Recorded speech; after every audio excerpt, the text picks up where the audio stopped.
When it comes to internet drama, Legos and minifigures probably aren't the first things that come to mind. On the surface, it sounds like a pretty mundane topic, hardly the kind of thing you'd expect to dominate online discussion. So how did a seemingly ordinary dispute suddenly explode into one of the internet's most talked about controversies? What began as a routine consignment disagreement quickly escalated into what could become one of the biggest stories of the year, centered around a massive Lego collection worth over $200,000. According to the allegations, the collection was fraudulently taken by a major company in the Lego resale space, Bricks Minifigs.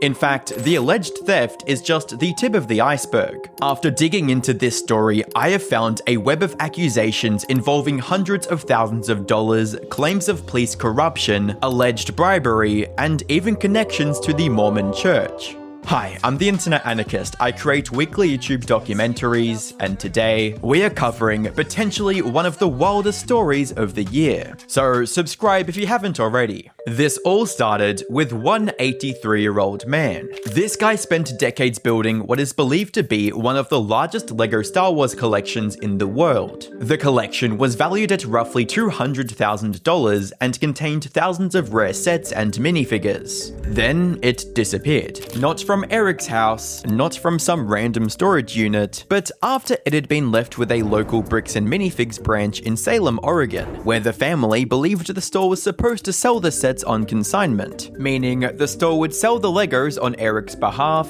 take a cut, and then pay him the rest. The collector's son, Brian, reached out for help. His father had recently suffered a serious health episode, and Brian had no idea how to tell him that most of his life's work was effectively gone. At one point, the collection filled nearly the entire store. Shelves were packed with rare Star Wars sets, and additional displays had to be brought in just to hold everything. Things changed when the franchise owner, Crystal, planned to move overseas and informed corporate that she intended to sell the store. According to Crystal, corporate stepped in, terminated her franchise agreement, and forced her out before she could properly inventory the store's contents. Security footage allegedly showed corporate representatives acknowledging that the family's collection was still in the building and discussing how ownership would transfer with the business. These are ones that he has not been paid this percentage yet. And if I don't have the tickets, I won't know how much I need to pay. That's a business thing and not necessarily yours. He's taking on the business, he takes on all that consignment. After being removed from the store, Crystal contacted Brian and warned him that corporate was taking control of a collection that did not belong to them. Brian immediately contacted the store. When he explained that many of the Star Wars sets belonged to his family and offered contracts, photos, and documentation proving ownership, he says he was met with resistance. According to Brian, the new owner told him that if he wanted to fight for the collection, he could take the matter to court. And I said, what happened to Crystal? He goes, well, that's kind of a private matter, but the corporation's taken over the store. There's something I can do to help you with. I said, well, yeah, I am the owner of about half your store's inventory. All those vintage Star Wars sets you have in there are ours. And he goes, oh, I don't know anything about that. Yeah, well, you better get to learn about it because I have a contract, I have photo evidence, video evidence, like that is our collection. So I went down to the store, brought a copy of the contract. We're like, you need to let me in back and let me see the sets that you still have. All you have to do is let me in back. We can go that route or we can go to court. And the guy just looks at me, crosses his arms and goes, let me tell you what's going to happen.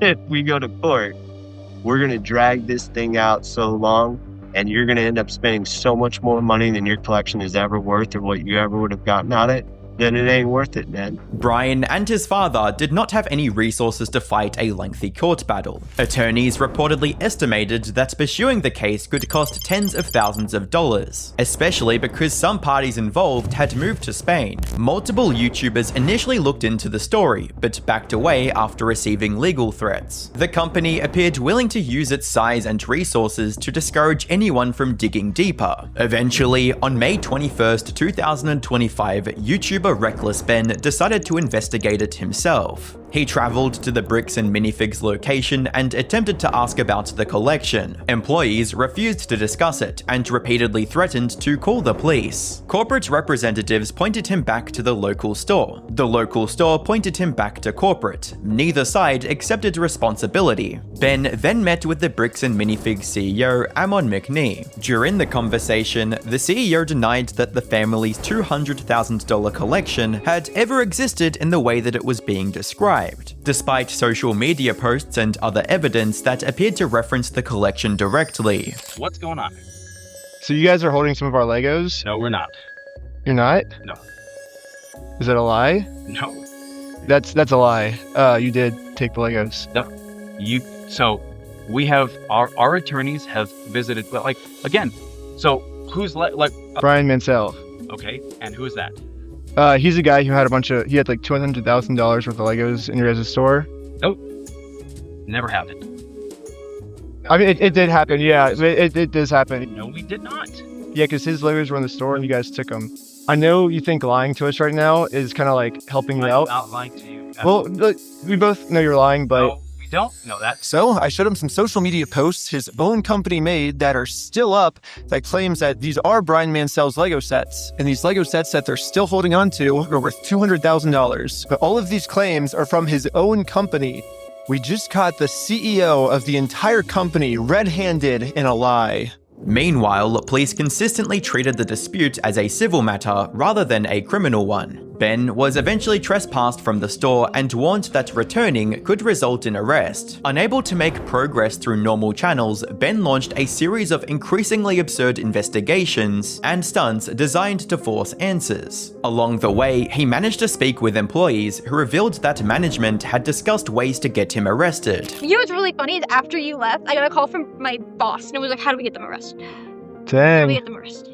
One employee also admitted that some of Brian's sets were still in the store. The biggest breakthrough came when Ben finally obtained the phone number of the store owner, Josh. Josh's defense centered on a legal argument. He claimed that because he had not personally signed the original consignment contract, he was not bound by it. Ben argued that this contradicted earlier statements and ignored the fact that the business had taken possession of property that was never supposed to become store inventory. As pressure mounted, Josh repeatedly encouraged Brian to sue, knowing the family likely could not afford a prolonged legal fight. It's wrong. And if you want to test your fucking opinion, let's do it for it. Who enforces the law? The court? So Exactly. you're saying that... It's just a So you're saying... difference of opinion. So basically what you're saying is I'm wrong, but you can sue me for it, is what you're saying. Yeah, that's the long and the short of it. So you know you're wrong. So you know that you stole the Legos then. Let's go to court then. Okay, let's do it. Okay, is that what you want? Yeah. You really want that? I mean, I would like to just get the Legos back, but if that's what you want, I mean, it seems like this is what you want. I'm giving you every out that I can, but... No, it's just like, look. Dang. Don't go down that route. It doesn't really matter because I just want to get the Legos back. They're Brian's Legos, give them back. It's pretty easy. It's kind of funny that this entire video, Josh has just been begging me to sue him. After months of documenting evidence, Ben and his team took Josh and the store to small claims court. Josh had spent most of the investigation daring people to sue him, convinced nobody would actually follow through. You don't just want to give the Legos back? Like... show me. Let's go to court. I'm calling the police right now, and you guys are going to be arrested for harassment. But when the court papers arrived, he reportedly treated them like another joke. Then he made an insane mistake. He never responded. Because neither Josh nor the store answered the lawsuit, the court allowed the case to move forwards as a default judgment. After spending months insisting nobody could touch him legally, Josh had effectively handed them the victory by ignoring the case. Yes, since Bricks and Minifigs didn't respond, looks like we win by default. Congratulations, you won the court case. Wait, what? They really thought it was fake. Yeah. We did it. Hey, that's fucking crazy, dude. No way. Yes. Yeah. Well, I think now it's time to go all the way back to Bricks and Minifigs and collect our money. You would think this is where the story ends, and everyone got a happy ending. The old guy got his Legos back, and the legal system prevailed. Unfortunately, because we are under the eternal wrath of boomers and local governments, this is not the case. Immediately after this judgment was served, and I mean immediately, literally the day after, the store was permanently closed. At first, Ben took this as a massive win, seeing as how crazy it is that he had gotten them to close the store, but he slowly realized that this was not the win he thought it was. They still came out on top. Because the local store was closed, apparently they didn't have to pay anything they had owed. So now, he was right back at square one. This wouldn't stop Ben though. Immediately after seeing this, he would hang up a sign on the now closed store and take a picture with it. Permanently closed. We stole a family's life savings. They sued. We lost. This picture would do numbers across several social media platforms and generated a ton of buzz before the video was even out. At the tail end, Ben assures everyone that this was not the last that we had seen of him, and that a part 2 was coming out. After Ben posted this documentary, the video immediately garnered millions of views and instantly created buzz around the topic. Massive creators like Moist Critical would cover this and demand a response from Bricks and Minifigs. The same day Ben posted his video documenting the entire ordeal, the original owners of the Bricks and Minifigs store posted their own video detailing the alleged extortion tactics the corporation used to basically push them out of ownership. They told us the same thing they told Brian Mansell, that we could fight them, but they would drag it out and make it so expensive we would be putting ourselves into a whole lot of shit. Their words. Here's their executive product manager and director of operations, Kai McAllister, on the phone with us the night they took the store. If we go the legal route, it's going to be a very expensive battle for you, and it's not going to be a good position for you guys to get into. That there's not a whole lot of options for you. If you want to go the legal route, it's just going to be a mess, and it's going to be expensive for you. You talked with her, or you talked at her? We talked at her. If you fight this, then you're putting yourself into a whole lot of shit. It sounds like a threat, and I can acknowledge you feeling that because in a way it is. I mean, we have no choice, correct? Yes. Notice, that's not some franchisee. That's corporate. They want to pretend they're not involved, but they've been involved every step of the way. They also corroborate the claim made by Ben that they were always on board for co-signing and only now were changing it because they wanted to keep the Lego sets, ending the video off with an announcement that they are also suing them and that any money won would go towards Brian's family. And once they even tried to say we never owned the store in the first place, which would mean all their claims that it's the previous owner's fault would be lies. And I guess that you were unpaid labor for 2 years? So yes, we are suing them. And yes, they are trying to make it so expensive, we'll have to give up. If you fight this, then you're putting yourself into a whole lot of shit.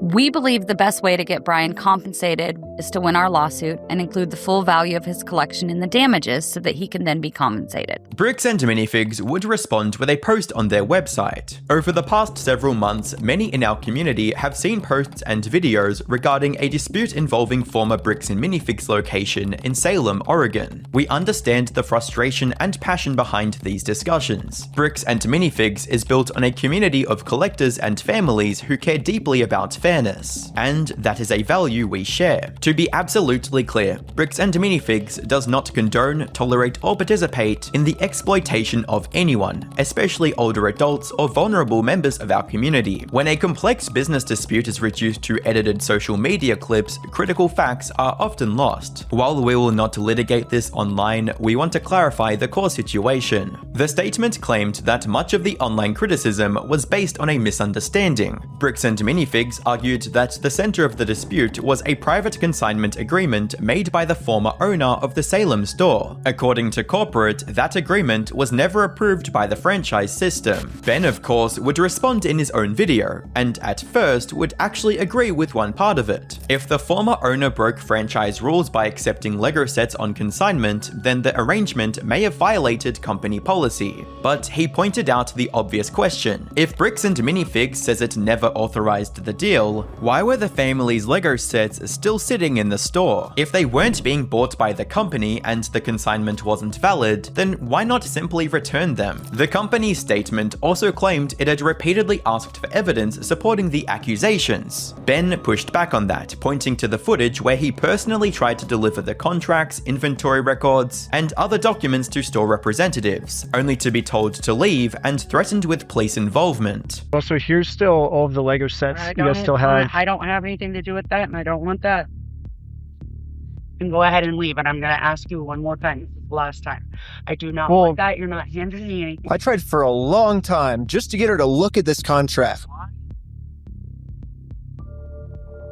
What's his? He owns the Legos. Huh? He doesn't own the Legos. Well, yeah, we have a contract. He does own them. No, bro, are you an idiot? Are you stupid?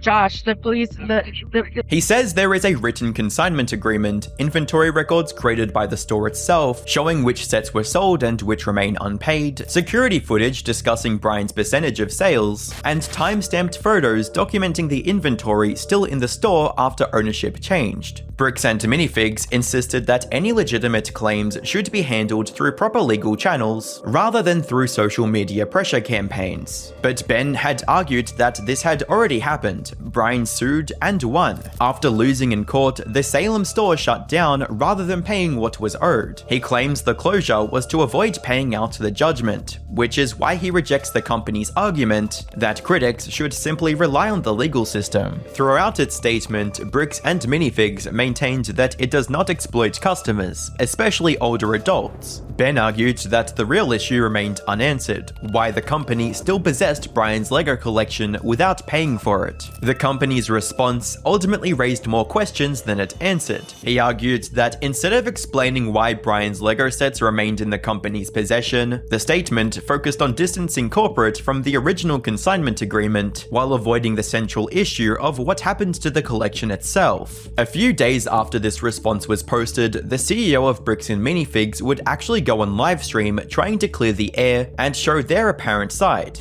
The result was not pretty. Muppet CEO is legit destroying a $400 million company for $200K. What an absolute loser. This CEO is an embarrassment. Where's his humility? Return the damn Legos. Killing your company to cover a $200K scam is crazy. This CEO is dumb as a rock. The live stream started with easy questions and a prepared statement from the CEO, Amon. He spent much of the opening talking about franchise owners and employees across the country who had allegedly faced harassment and threats because of the controversy. The host and commentators agreed that harassment is unacceptable and shouldn't be part of any effort to hold the company accountable. But once the discussion moved into the details of the Brian Mansell case, things became much more complicated. One of the biggest claims made during the interview was that Bricks Minifigs had repeatedly tried to contact Brian Mansell and Ben to resolve the situation. According to Amon, the company had even attempted to return part of Brian's Lego Star Wars collection, but received no response. That claim immediately raised questions. Comments pointed out that Brian would have no obvious reason to ignore an offer to recover part of his collection. The contradiction became even more noticeable because just a day earlier, Bricks Minifigs leadership had discussed restraining orders involving Ben, Brian, and members of Ben's team. So the new fact of the matter is that we just received, a judge just granted a temporary restraining order in this case against Ben Schneider, Mansell, and the rest of the group there. People questioned how the company could simultaneously claim it was desperately trying to communicate with them, while also pursuing legal actions designed to keep them away. Another major point of contention involved the consignment agreement at the center of the dispute. During the interview, Amon stated that corporate had no knowledge of the arrangement until after problems emerged. Viewers argued that existing footage appears to show Key, a corporate representative, acknowledging the consignment and discussing how it would be handled after the ownership transition. If we go the legal route, it's going to be a very expensive battle for you, and it's not going to be a good position for you guys to get into. that there's not a whole lot of options for you. If you want to go the legal route, it's just going to be a mess and it's going to be expensive for you. Yeah, so why not consider talking with us rather than leaping to this? We jumped on the call with Crystal this morning. And you talked with her or you talked at her? We talked at her. If you fight this, then you're putting yourself into a whole lot of shit. It sounds like a threat, and I can acknowledge you feeling that because in a way it is. I mean, we have no choice, correct? Yes. The most controversial moment came when Amon was asked a hypothetical question. If he could go back and do everything again, would he simply compensate Brian Mansell and move on, even if the company believed it had done nothing wrong? The reasoning behind the question was simple. Throughout the interview, Amon emphasized the harm being done to franchise owners through negative publicity, bad reviews, and public backlash. Comments expected that protecting those franchises might justify a quick settlement. Instead, Amon suggested that he would not change course. He defended the company's actions and spoke at length about integrity and doing the right thing. The very same day that this livestream interview was aired, Ben would drop his second bombshell video, "I got arrested because of Legos," detailing how this somehow had gotten even worse over the following weeks. Following the first video, Ben's next move was to sue Joshua Johnson and Brandon Best, the owners, personally. The problem was that the court required him to make a good faith effort to resolve the dispute before filing. Both men had blocked his phone number, so the only option left was showing up in person. Ben first went to Joshua Johnson's neighborhood in American Fork, Utah. Before he even approached the house, police suddenly appeared. Multiple patrol cars arrived, following his vehicle, and eventually pulled him over for allegedly running a stop sign. Ben later obtained the bodycam footage and claimed it showed he had fully stopped. My name's Officer Civic American Police. The reason I stopped you is to stop somebody who shouldn't get stopped. I didn't? I thought I stopped. Yeah, you definitely stopped. So you said you ran a stop sign? Huh? You said you ran a stop sign? I didn't see what happened. Yeah, I was like... Because we definitely stopped at the stop sign. Stopped. Yeah. I was so sure that we stopped at the stop sign that I actually requested all the police footage of this. And as you can see, we didn't even do a rolling stop. We fully stopped at the stop sign. So this is an illegal traffic stop.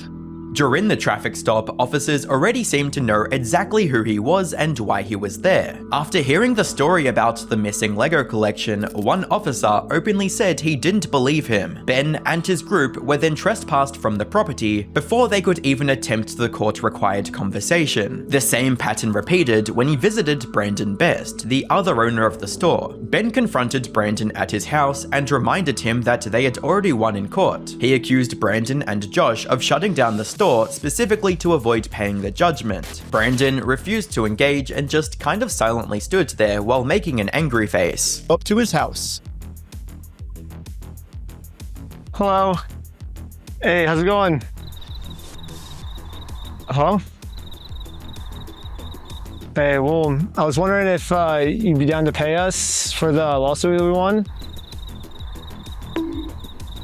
Before long, the police arrived again. This time, Ben documented the trespass notice and submitted it to the court as proof that he had attempted the required good faith conversation. That evidence was enough to get his case against Brandon accepted. Joshua was a different story. While researching him, Ben discovered Joshua Johnson worked in a field that involved helping clients reduce legal exposure and liabilities, which Ben found deeply ironic considering the situation. He also learned that Joshua Johnson and Brandon Best were active members of the Mormon Church. Ben became convinced that appealing through the church might be his only chance to reach them. He tracked down their congregation and shared audio of Joshua previously swearing before God that he would return the Lego collection. A church member agreed to speak with Joshua. What brings you here? I'm just here trying to talk to Brother Johnson. Okay. I'm in the Arbor Second World. There's been an audio going around with the young group. Okay. What's the audio that you wanted to play? Here's the audio. Yeah, my word. That's not who I am. Well, I promise you, I swear to God. Who's that? So I guess that's, from? That's him. No, I know that. I could tell that from the voice, but I was just gonna ask him, like, is he willing to give up everything like he said? Because he swore on everything, he swore on God. Not long after, however, police pulled Ben's group over yet again after receiving a report that they were transporting heroin. Officers searched the vehicle for hours, searched the occupants, questioned them extensively, and found absolutely nothing. Despite passing every test and producing no evidence whatsoever, Ben felt officers were trying to pressure them into admitting to crimes they hadn't committed. Eventually, though, they were released. After months of documenting failed attempts to contact Joshua, Ben finally got approval for his lawsuit and needed to serve court papers. Joshua wouldn't answer his door, so Ben came up with a plan. He placed a large sign on public property across the street from Joshua's house that read, "I stole from a dying man's life savings." The goal wasn't the sign itself, the goal was getting Joshua to come outside so a process server could hand him the lawsuit paperwork. Instead, police showed up. Again and again and again, over and over. Officers responded to complaints, only to conclude that Ben was standing on public property and not breaking any laws. At one point, an officer even contacted the court directly and confirmed the lawsuit was legitimate. Moments later, Ben was arrested anyway. According to Ben, the officers handcuffed him without clearly explaining what law he had broken, despite previously telling him he was allowed to stand where he was standing. While trying to understand what was happening, Ben received a call from Brian. Brian rightfully believed local police were protecting Joshua, Brandon, and Bricks Minifigs because of its shared ties within the Mormon community. Yeah, the cops down there are definitely all in with the Mormon community, and being the Bricks Minifigs is part of that and worth millions. I would not doubt that they have donated hefty sums to the Mormon church, of which all the cops are probably a part of. Yeah, Brandon Best, Joshua Johnson, and Amen, the CEO, are all super Mormon. Like, the CEO even went to the Mormon University. And when I looked up all the police officers who were treating me unfairly, they were all Mormon too. And they take care of their own, man. They are like a huge clan that takes care of each other.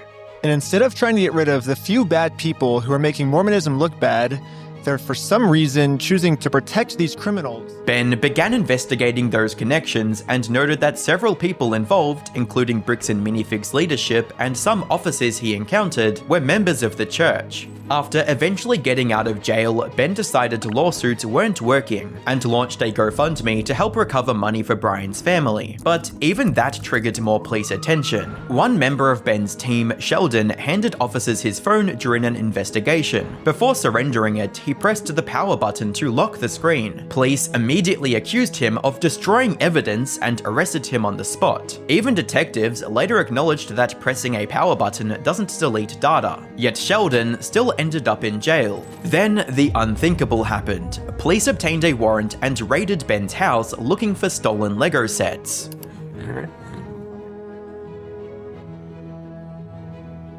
Betsy Park Police Department, make yourself known. Search warrant.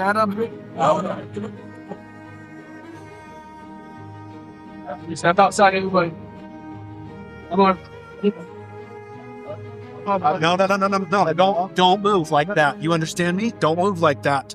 Okay. The basis for the search appeared to be the claims that Ben himself had stolen the missing collection he had spent months investigating. Officers searched the property and found nothing. No stolen Lego collection, no evidence supporting the accusation, yet members of the group were still taken into custody. During the raid, Ben says an officer violently yanked his arm backwards hard enough to dislocate his shoulder. The officer claimed Ben had made a sudden movement, but the bodycam footage shows he was standing still. While being interrogated, Ben explained that after repeated arrests and police interference, the GoFundMe had become the only realistic way to help Brian's family. He was about to be locked away for an entire month in jail, but at the last minute, a judge reviewed the situation and allowed Ben out on bail. But the legal problems weren't over. Not long after his release, Ben learned that there was yet another warrant for his arrest. This one reportedly came with no bail and classified him as a threat to Joshua Johnson. Facing the possibility of being arrested again at any moment, Ben left for Mexico. From there, he vowed to continue fighting Bricks Minifigs, Joshua Johnson, Brandon Best, and what he viewed as a coordinated effort by local authorities to protect them. Following the release of this video, it would do even better than the last, getting millions of views and creating an insane amount of buzz all over the internet. At this point, Critical has made a handful of videos only talking about this topic, all of which have gotten millions of views. The police department have tried to respond to fix any semblance of public image they had left, but the damage has pretty much already been done. As of writing this, the GoFundMe has reached $383,000 raised and is rapidly growing as we speak. Several other celebrities like Ethan Klein have interviewed Ben, and even CoffeeZilla expressed interest in the story. But since writing and recording this, the story has somehow gotten even messier. Bricks Minifigs has gone from posting statements to filing an actual lawsuit. Instead of returning the Legos or quietly settling like everyone kept expecting, the company and its franchisees took Ben, his LLC, Brian, and several others to court in Utah County. The whole complaint paints Ben's investigation as one big coordinated smear campaign, claiming that the videos, the stunts, the signs, the merch, and the social media posts were all part of a deliberate effort to falsely accuse the company of stealing the collection and covering it up. So after weeks of people asking why they didn't just hand back the Legos, this was apparently the answer. Sue the YouTuber, sue the family, and ask a judge to shut down the entire campaign. They're going after damages, attorney fees, and any profits tied to the videos and merchandise, while also asking the court to block things like further harassment, trespassing, fake documents, doxing, and the signs. Around the same time, the company dropped a much more detailed statement on their own website. They denied that corporate or the New Salem franchisees ever stole anything, insisted the consignment deal was never authorized in the first place, and pushed back hard on the valuation. According to them, the only paperwork they had ever received put the collection closer to $60,000 to $80,000, not the $200,000 everyone had been quoting. They also claimed they had only ever found a small handful of sets that might have belonged to Brian's family, worth maybe a few $1,000s, and that they offered to send those back but were turned down. And that explanation leaves the exact same question hanging in the air that's been here this whole time. If the deal was never valid and the company says it never owned these sets, then why did it take a viral firestorm, multiple lawsuits, police raids, and a full corporate meltdown just to arrive at, okay, we found a few sets that you can have back?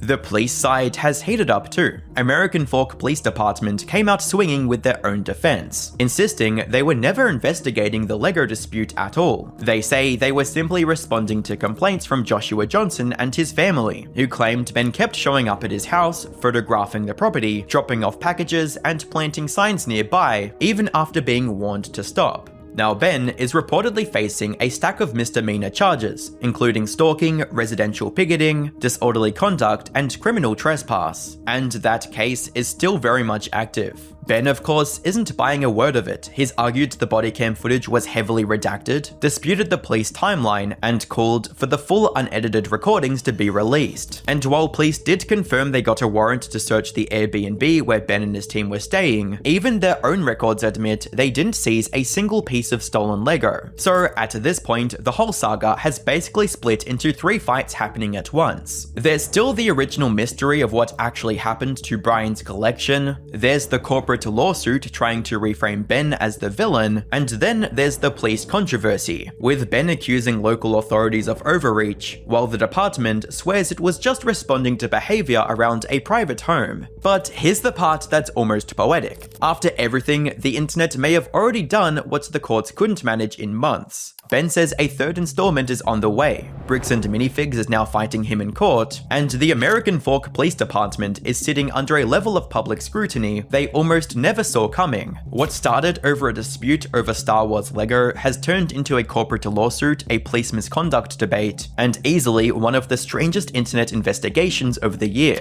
And then, Bricks Minifigs somehow found a way to make the optics even worse. On top of suing Ben, they went after his Patreon. The platform CEO, Jack Conte, came out publicly and said that on May 29th, Patreon received an official takedown request from Bricks and Minifigs targeting media and accounts tied to Reckless Ben and the whole LEGO consignment dispute. According to Jack, the request came loaded with the verified complaint, a demand to pull Ben's content immediately under a temporary restraining order, and a motion for that restraining order and a preliminary injunction. But once Patreon's trust and safety team actually looked it over, they rejected the whole thing and left Ben's page exactly where it was. And Jack did not give them the polished corporate non-answer they were probably hoping for. He wrapped up the announcement by saying Patreon had decided, and I'm quoting here, Bricks and Minifigs can stuff it. And if they don't like that decision, they're welcome to sue Patreon too. So now, we're past this just being a company suing a YouTuber. They were apparently trying to choke off the platform where Ben funds and releases the investigation itself. And rather than quietly fold, Patreon basically told them to get lost on camera for everyone to see. For a company already accused of trying to bury this story, going after the Patreon of the guy exposing them might be the single worst PR move they had left on the table. At this point, every single attempt to make this story disappear has only made it bigger. First the lawsuit, then the police controversy, and now the Patreon takedown. Bricks and Minifigs may have walked into this trying to dodge a $200,000 problem, but somewhere along the way, they turned it into a full-scale internet war. Hey guys, it is midnight, the night before I plan on uploading this video, and so much has happened today that I wanted to add this update onto the end to make this video as up-to-date as possible, because somehow this story has got even worse. The American Fork Police bodycam footage leaked unredacted, and this is important because if you remember from earlier, the police had released this footage, but a lot of the most important parts were blurred,